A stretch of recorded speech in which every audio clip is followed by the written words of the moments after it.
20 वर्षाची विधवा, I repeat 20 वर्षाची विधवा, अजूनही आठवतं मला, अंबड तालुक्यामधली ती होती.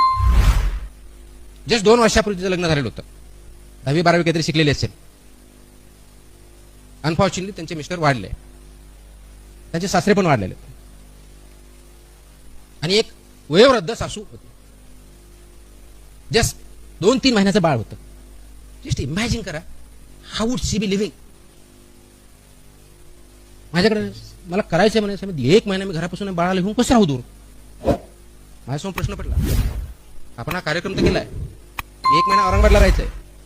राहायची व्यवस्था आम्ही करू शकत नव्हतो. थोडीफार व्यवस्था केली होती, पण काही प्रमाणात त्यांना खाण्याची व्यवस्था करा. राहायची व्यवस्था केली होती, पण खाण्याची व्यवस्था त्या संस्थेला कशी करायची हा प्रश्न होता. त्याचे पैसे मी देऊ शकत नव्हतो. बरं, ते बाळ शिकताना 6-8 तास करताना ते बाळाचं काय करायचं 3 महिन्याचं, त्याला घ्यायला कोण.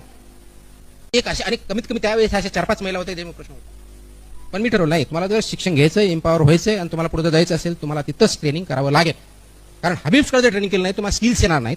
त्या नाही आलं तर तुम्हाला धंदा कसा करायचा हा मी शिकवणार ते कळणार नाही, त्याची त्याचा उपयोग होणार नाही.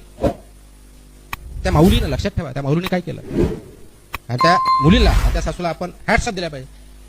ती सासू म्हणले, मी तिथं बाजूला रूम करून राहते. ते ही ट्रेनिंग दिवसभर करायची, रात्रभर मुलाला सांभाळायची. 1 महिन्याचं ट्रेनिंग केलं. 1 महिन्याचं ट्रेनिंग करून पूर्ण झालं, सर्टिफिकेट तर भेटलं. पुढे काय, सर्टिफिकेट भेटलं, पुढे काय करणार. बँक कर्ज द्यायला तयार आहे, तारण ठेवायला काही नाही, तारण ठेवायला काही नाही, जमीन नाही. मग हे ज्यावेळेस उद्योग करायचं, ज्यावेळेस त्याला ट्रेनिंग दिलं जात होतं 1 आठवड्याचं, आणि हे ट्रेनिंग त्याचं सर्वसाधारण मार्चमध्ये संपलं.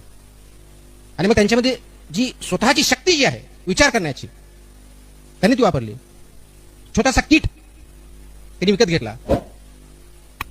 आणि लग्न सराई जे आपल्या चालू असते, उन्हाळ्यामध्ये जनरली लग्न होतात त्यावेळेस व्हायचे. आता तर 12 महिने होतात. त्या काळात उन्हाळा हा मेजर सीझन असायचा जनरली, एप्रिल मे, बरोबर आहे. त्यावेळेस सीझन सुरू झालं आणि म्हणून त्या लग्नाच्या काळामध्ये तिथं जाऊन नवरा नवरीला जे काही तुम्हाला ब्युटिफिकेशन किंवा सर्व्हिस द्यायची ते सुरू केलं. 2 महिन्यामध्ये तिने जवळजवळ 20,000 रुपये कमवले. आणि 3ऱ्या महिन्यात अंबडला स्वतःचं बुटीक टाकलं. ही जी कपॅसिटी आहे ही तुमच्यामध्ये आहे. प्रश्न एवढाच आहे की ती ऍडव्हर्सिटी झाल्यानंतर ती कपॅसिटी जागी होणार आहे का आपण शिक्षण घेत असताना, समाजामध्ये वावरत असताना त्या क्षणाला ती जागी करून त्याला एक चांगलं वळण द्यायचं, हा प्रश्न आहे. महत्वाचा मुद्दा इथं चालू केलं, उत्पन्न सुरू झालं, त्याचं अंबडला सुरू झालं. आता काय परिस्थिती